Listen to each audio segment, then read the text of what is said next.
Hello, and welcome to part two of the three-part series, Arteries, Bones, and Cognition, the ABCs of Healthy Aging. In this webinar, I'll be speaking about the role of bone health, in particular osteoporosis, in longevity and healthy aging.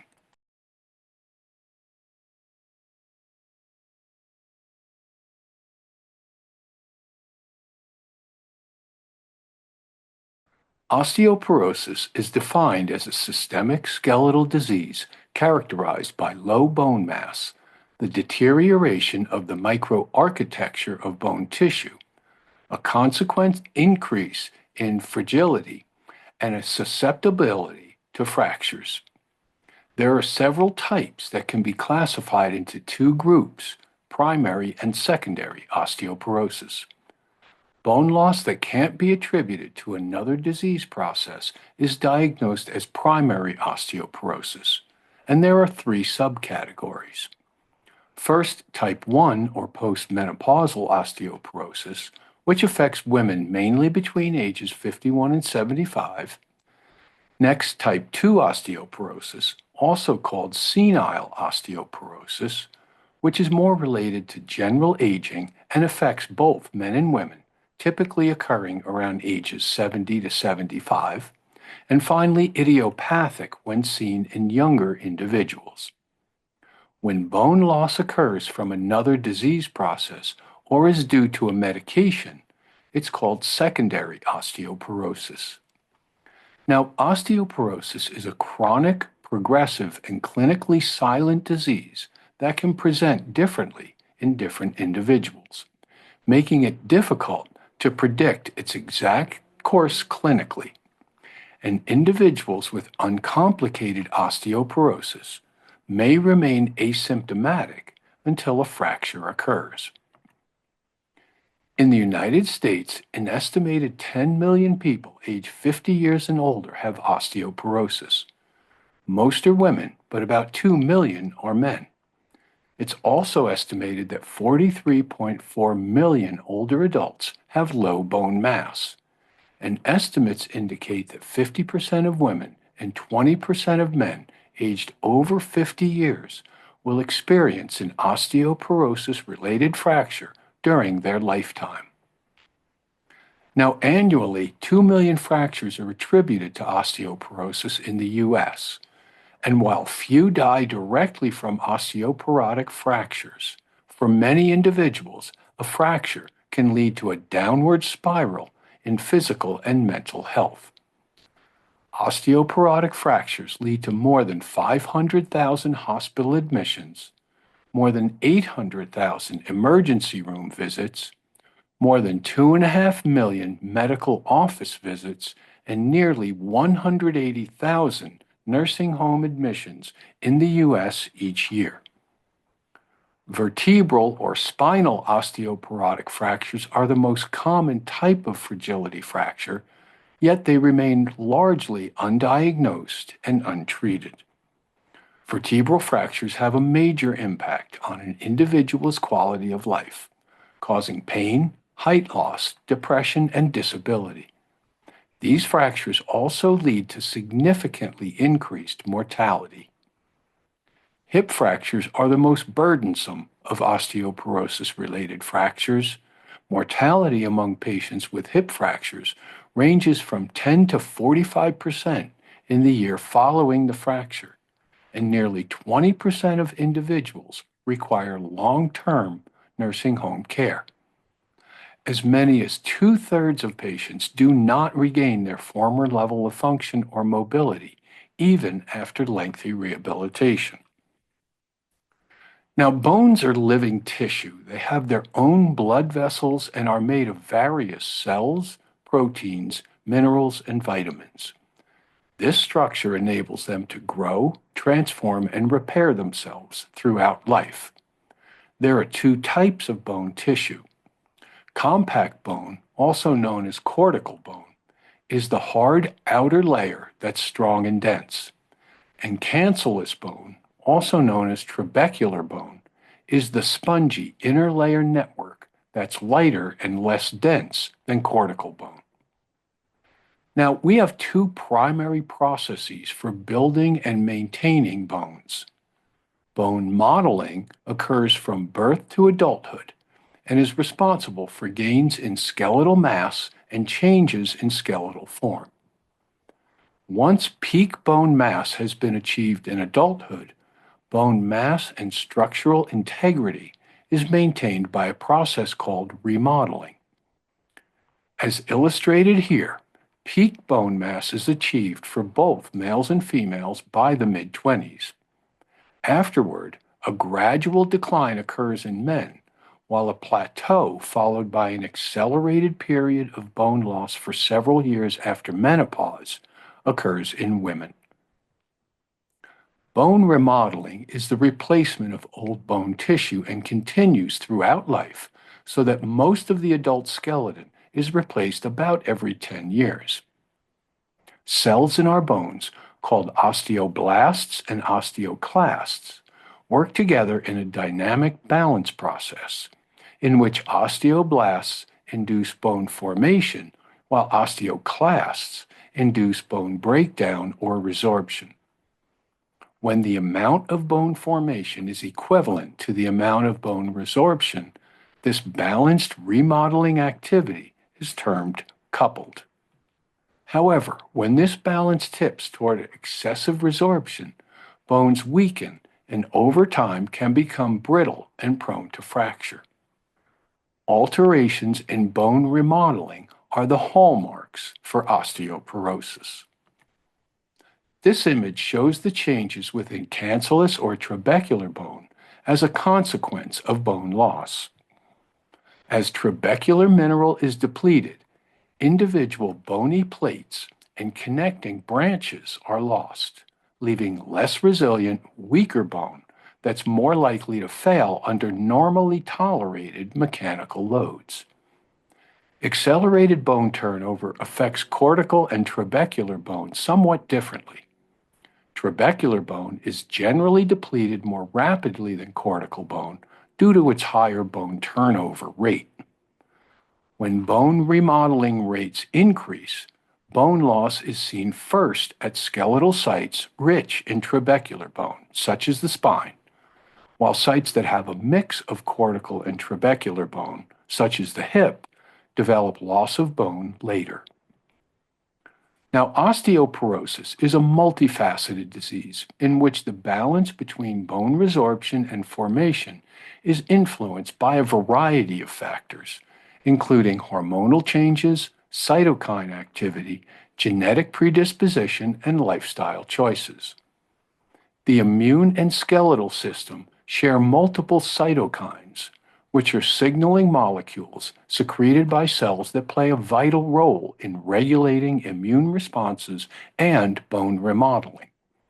This cross-regulation of the immune system and bone metabolism, and more specifically its disruption, is at the heart of osteoporosis. Now, estrogen deficiency is the leading cause of hormone-related osteoporosis for postmenopausal women. Estrogen exerts its effects on bone cells by binding to estrogen receptors, which then trigger a cascade of events that promote bone formation and inhibit bone breakdown. When estrogen levels decline during menopause, the reduced binding to estrogen receptors changes the expression of estrogen target genes, leading to a shift in the balance between bone building and bone breakdown, and increasing the secretion of inflammatory cytokines. Testosterone, in addition to being the main sex hormone in men, has an important role in bone health for both men and women, and low levels have been associated with osteoporosis. Testosterone stimulates bone formation by increasing the activity of osteoblasts, and it inhibits the activity of osteoclasts, suppressing inflammatory cytokines to prevent bone destruction. So we see a direct connection between the hormones estrogen and testosterone and inflammation. And recent research has demonstrated the critical role of the immune system in the development and progression of osteoporosis. Chronic inflammation has been found to have a significant effect on the bone remodeling process, causing bone loss by uncoupling bone formation from resorption. And with advancing age, low-grade chronic inflammation turned inflammaging is suggested as a driving force in the development of osteoporosis, as it can disrupt the equilibrium between osteoblasts and osteoclasts, leading to accelerated bone degradation and depletion. So identifying and resolving the underlying causes of chronic inflammation is essential for both preventing and treating osteoporosis. Now, osteoporosis rarely has one cause, and there are numerous factors that contribute to its development. Some osteoporosis risk factors, such as your age, gender, race, and genes, can't be modified. However, other factors, such as lifestyle behaviors, can be changed. Some of the factors that can lead to bone loss include peak bone mass, the maximum bone mineral density in bony tissue that accrues during growth and development, which is regarded as a significant predictor of future osteoporosis and fracture risk. Although once you reach adulthood, you generally can't significantly increase your peak bone mass, specific types of exercise might well contribute to bone mass preservation. Genetics play a significant role in osteoporosis, and many genes interact to influence bone health. While an individual's genetic blueprint is unalterable, the expression of genes can be influenced through epigenetics, which is the study of how behaviors and the environment can affect how genes function. And recent research has shown that osteoporosis is largely determined by epigenetic factors. Lifestyle and environmental factors such as diet, exercise, stress, and exposure to toxins may alter epigenetics, influencing gene expression and metabolism in bones. A pro-inflammatory diet is significantly associated with an increased risk of developing osteoporosis. And a pro-inflammatory diet may have an adverse effect on the prognosis of individuals with osteoporosis, while an anti-inflammatory diet can help improve osteoporosis by reducing bone loss and potentially lowering the risk of fractures. Drug-induced osteoporosis is common, and the list of drugs that can harm bone continues to grow. For example, glucocorticoids, proton pump inhibitors, selective serotonin reuptake inhibitors or SSRIs, certain anti-epileptic drugs, and aromatase inhibitors have significant adverse effects on bone. These medications can significantly increase the risk of fractures by either directly reducing bone mineral density or by compromising the quality of bone structure. Numerous medical conditions contribute to bone loss and must be ruled out when evaluating the cause of an individual's low bone mineral density. Some of the most common medical conditions include autoimmune diseases, blood disorders such as anemia or iron overload, energy metabolism disorders such as diabetes and insulin resistance, depression, anxiety, and PTSD, cognitive decline, cardiovascular disease, endocrine disorders, and gastrointestinal disorders. Now, osteoporosis and sarcopenia, which is the loss of muscle mass, strength, and function, are increasingly recognized as contributors to the development of fragility fractures. Osteosarcopenia is a term to identify a subset of individuals with both osteoporosis and sarcopenia. These individuals are at significantly higher risk of falls and fractures and have a much higher mortality rate than osteoporotic or sarcopenic patients alone. Now, osteoporosis is diagnosed primarily through a bone density test, which measures the mineral density of your bones. The most commonly used bone mineral density test is DEXA, which stands for dual energy X-ray absorptiometry. The difference between an individual's bone mineral density and the average bone mineral density of the reference population is used to calculate T-scores. The bone mineral density diagnosis of normal bone mass, low bone mass or osteopenia, and osteoporosis are based on this World Health Organization T-score diagnostic classification. The Bone Health and Osteoporosis Foundation recommends performing bone mineral density testing in the following individuals: women greater than 65 years of age and men over 70 years of age, regardless of clinical risk factors; younger postmenopausal women, women in the menopause transition, and men age 50 to 69 years with clinical risk factors for fracture; adults who have had a fracture at age 50 years or older; and adults with a health condition or taking a medication associated with low bone mass or bone loss. Now, osteoporosis is preventable and treatable, but frequently there are no warning signs before a fracture, so many people aren't diagnosed until it's too late, which is one of the major shortcomings of the conventional medical approach. Many individuals are not being given appropriate information about prevention or receiving appropriate testing to diagnose osteoporosis or establish osteoporosis risk. In addition, many individuals who have osteoporosis-related fractures are not being diagnosed with osteoporosis.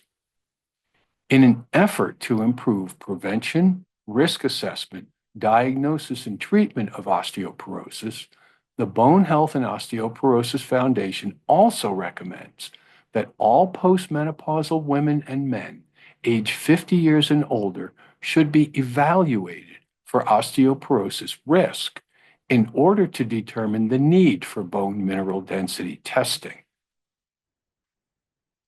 Now, when it comes to evaluating your fracture risk, we have a variety of diagnostic tools. The assessment of bone mineral density is conducted by DEXA, which is considered to be the gold standard in osteoporosis diagnosis. The Fracture Risk Assessment, or FRAX, is an online tool that, when used with a DEXA scan, helps in estimating a person's risk of fracture by taking into account various personal factors like age, gender, race, body mass index, and family history of fractures.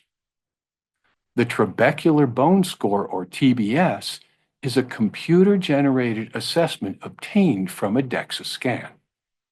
It provides a view into the quality aspects of bone with its indirect estimate of the trabecular status of bone.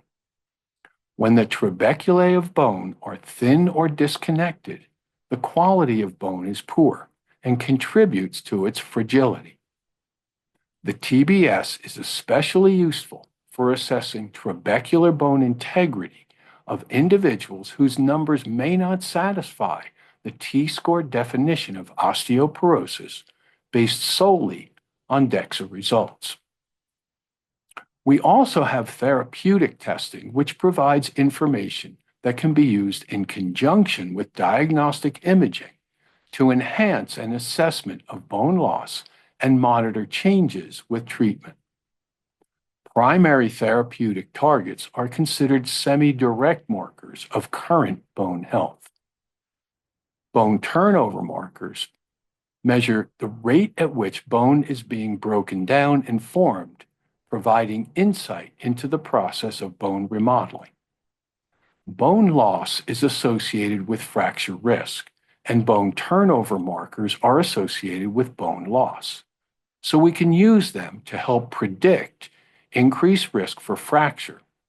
In particular, faster increases in bone turnover during the menopause transition and greater bone turnover in early postmenopause forecast future fractures independent of bone mineral density. There are two main categories of bone turnover markers: bone resorption markers and bone formation markers. When resorption markers are high, there'll be a greater risk for fracture regardless of the DEXA T-score. And bone formation markers that indicate how fast or slow bone is being remodeled help to predict fracture risk independent of bone density. The International Osteoporosis Foundation recommends one bone formation marker, P1NP, and one bone resorption marker, CTX, to monitor bone turnover and assess the effectiveness of osteoporosis treatment.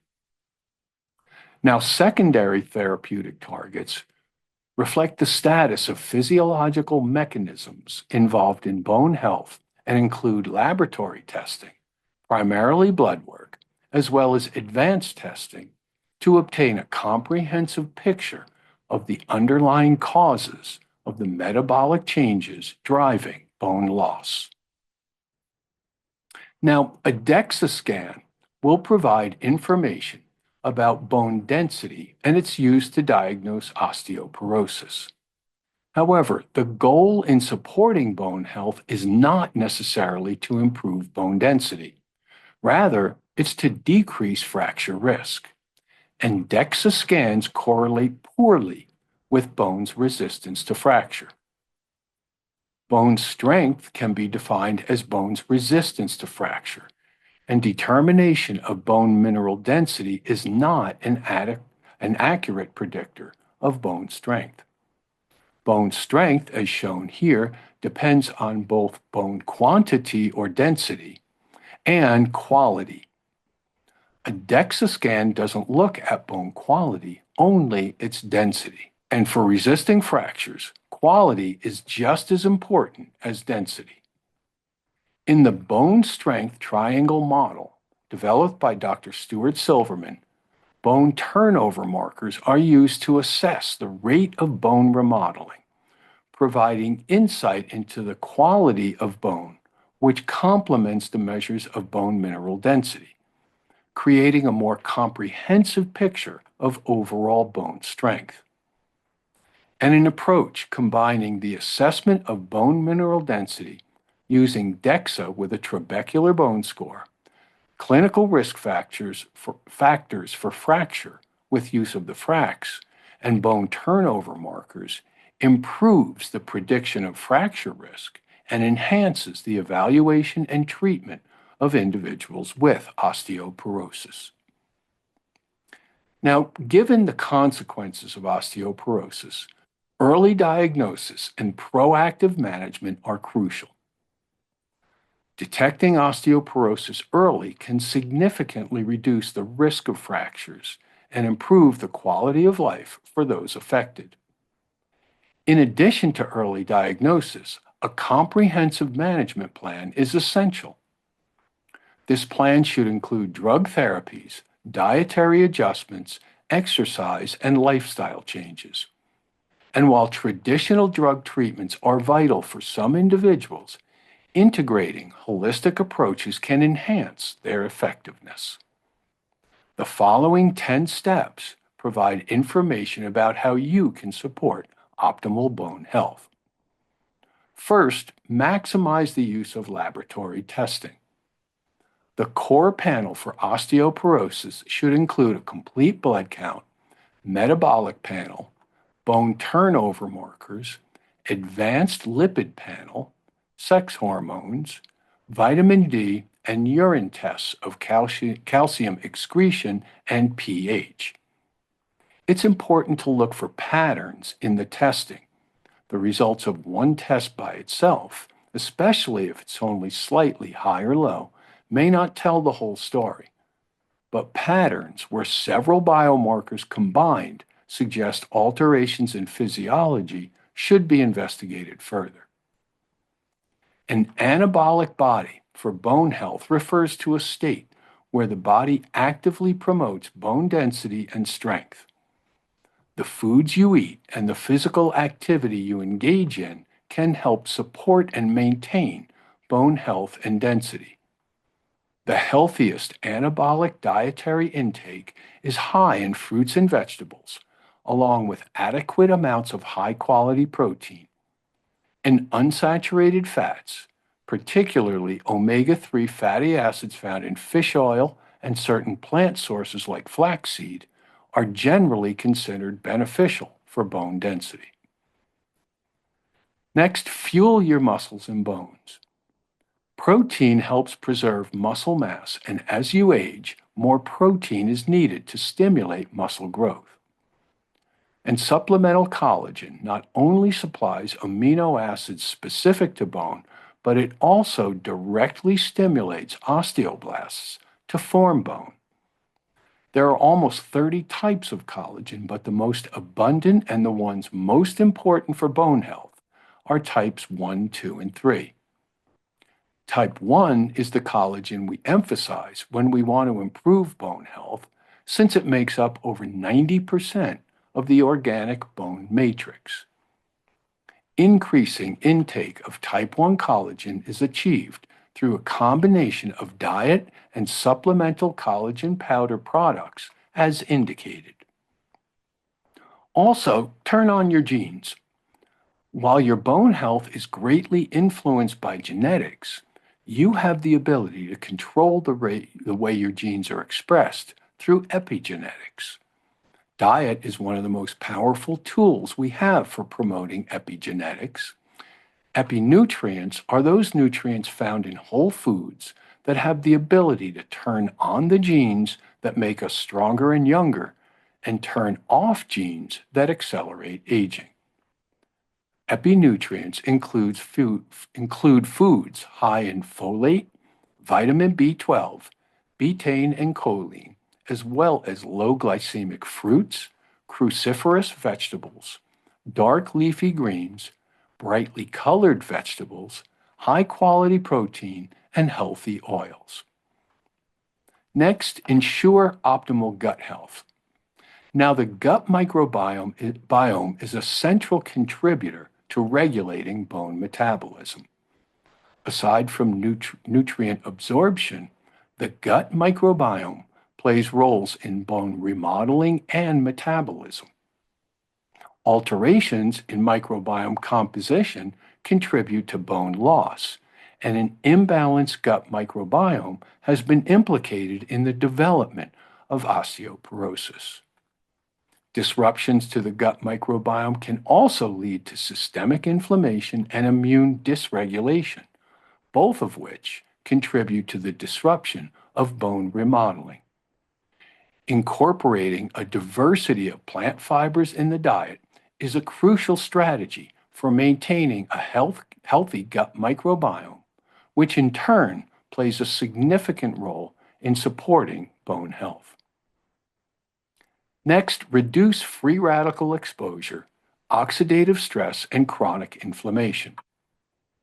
Free radical damage is a major contributor to diseases, including osteoporosis.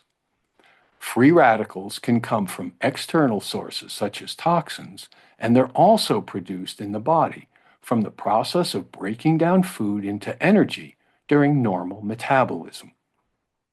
Oxidative stress, which contributes significantly to chronic inflammation, is a state of imbalance between the production of free radicals and the body's ability to counteract their harmful effects with antioxidants. Menopause is a time of increased free radical production and oxidative stress due to the decline in estrogen, which naturally acts as an antioxidant in the body. Antioxidants found in food and dietary supplements protect you from the damage of free radicals and oxidative stress. Fruits and vegetables are rich in antioxidants and should be eaten daily. Also, improve acid-alkaline balance. Now, metabolic acidosis means there's too much acid in your blood. It's considered a contributing factor to osteoporosis, as it can directly lead to bone loss by stimulating bone resorption while inhibiting bone formation. Inadequate mineral intake, a high protein diet, overexercising, long-term emotional stress, a diet high in salt and processed foods can all contribute to metabolic acidosis. A diet high in fruits and vegetables and adequate protein is your best bet for a more alkaline body and healthier bone. Also, be cautious with your salt intake. Salt, also known as sodium chloride, is important for regulation of body fluids and pH balance. However, too much increases calcium loss through the urine. In excess, salt also contributes to low-grade metabolic acidosis and increases bone resorption. Now, as you can see, nutrition provides the foundation for healthy bones through a number of interconnected mechanisms. I'll be presenting upcoming webinars on nutrition for the ABCs of healthy aging that go into detail about dietary approaches to lower inflammation and support arteries, bones, and cognition. So stay tuned for that. Next, optimize sleep. Now, sleep restriction, especially when combined with disruption of the normal sleep-wake cycle, can lead to an uncoupling of bone turnover, where bone formation is decreased, but bone resorption is unchanged, increasing the risk of osteoporosis. And individuals with obstructive sleep apnea experience reduced sleep duration and quality, as well as circadian disruption, which can lead to deterioration in bone health. So practicing good sleep hygiene and identifying and treating sleep apnea are essential components of a lifestyle-based approach for supporting bone health, as well as being an essential part of an overall strategy for promoting longevity and healthy aging. Lastly, but perhaps the most important lifestyle strategy for supporting bone health is to optimize movement for muscles and bones. Engaging in regular exercise supports bone health and muscle strength and also reduces chronic inflammation. Some key points to consider with exercise include working with a knowledgeable fitness and exercise specialist, physical therapist, certified athletic trainer, or certified strength and conditioning specialist who is skilled in working with individuals with osteoporosis or reduced bone mineral density can be helpful and in some cases is imperative. Consider osteoporosis-specific yoga and exercise programs online that are taught by physical therapists and knowledgeable instructors. If you're recently diagnosed with osteoporosis or osteopenia, check with your doctor before beginning a new exercise program. Now, there are two general categories of exercise for supporting healthy bones: weight-bearing endurance or aerobic training, and strength or resistance training. Exercise that emphasizes aerobic or endurance training has the least benefit to bone. And excessive endurance training can actually contribute to bone loss, as it significantly increases oxidative stress and disrupts the balance between bone formation and resorption. Examples of weight-bearing aerobic activity are walking, jogging, hiking, dancing, tennis, and climbing stairs. These are the best types of aerobic activities for supporting bone health. Aerobic exercise such as swimming, rowing, and biking are great for your cardiovascular system, but without a weight-bearing component, they're not much help to bone. Now, muscle and bone often mirror each other, and generally, the stronger your muscles, the more signals your body will produce to improve bone health. Strength training is one of the best ways to support healthy bones. Examples of strength or resistance training include using free weights, weight machines, elastic resistance band, and resistance against gravity with your own body weight. So, what are the best exercises for improving bone health? Well, the short answer is it depends. Training programs for supporting bone health need to be developed and implemented on an individualized basis, taking into account the individual's health status and fitness level, as well as their activities of daily living, demands of employment, and sport and recreation activities. Now, for 40 years, I've been helping individuals to develop safe and effective exercise and training programs. I've worked with individuals with chronic health conditions as a medical exercise specialist and as a now retired certified athletic trainer and former strength and conditioning specialist. I've also worked with a variety of athletic populations from very high level NCAA Division I and professional athletes to recreational athletes and weekend warriors. As part of the Longevity and Healthy Aging Education Series, I'll be presenting a webinar on creating the exercise program that's right for you that goes into much more detail about exercise and training. So stay tuned for that as well.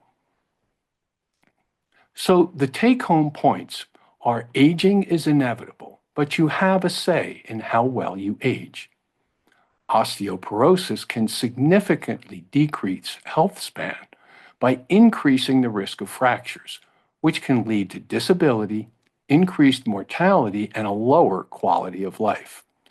It can also cause premature death for the more than 10 million people age 50 and older, 80% of them women, who have been diagnosed with this metabolic bone disease. And identifying decreased bone density early and taking steps to lower the underlying causes are keys to preventing and reversing the processes that can lead to decreased lifespan and health span. The lifestyle strategies that support bone health will also support longevity and healthy aging. And our lifestyle choices that become our habits can have a profound effect on extending both our lifespan and health span. I want to thank you for joining me for this presentation, and I hope that you found the information helpful as you travel along your health journey.